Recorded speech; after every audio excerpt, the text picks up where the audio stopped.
নমস্কাৰ ছাৰ বাইদেউসকল, চৰকাৰী কৰ্মচাৰী আৰু পেঞ্চনাৰসকলৰ তেওঁলোকৰ চাকৰিৰ কাৰ্যকাল আৰু 2 বছৰ বৃদ্ধি পাব নেকি?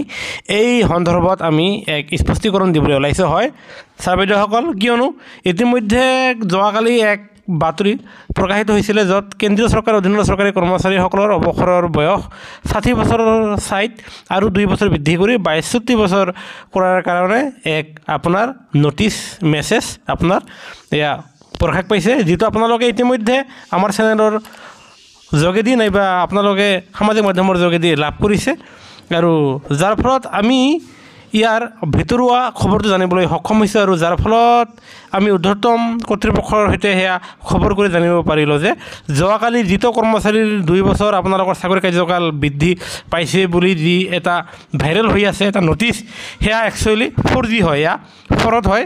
এয়া কোনো দুষ্ট প্ৰবৃত্তিৰ মানুহে এয়া সামাজিক মাধ্যমত এয়া ভাইৰেল কৰি দিছে। সেয়েহে কেন্দ্ৰীয় চৰকাৰৰ ফালৰ পৰা কোনো ধৰণৰ 2 বছৰ চাকৰি বৃদ্ধি কৰাৰ কোনো জাননী প্ৰকাশ পোৱা নাই আৰু যদিও চৰকাৰে তেনেকুৱা সিদ্ধান্ত গ্ৰহণ কৰে আমি পোনে পোনে আপোনালোকক জনাম। সেয়েহে কৰ্মচাৰী পেঞ্চনৰ প্ৰতিটো শেহতীয়া খবৰ শেহতীয়া জাননীৰ বাবে আমাৰ চেনেলটো ছাবস্ক্ৰাইব কৰিবলৈ নাপাহৰিব। ভিডিঅ'টো চোৱাৰ বাবে ধন্যবাদ।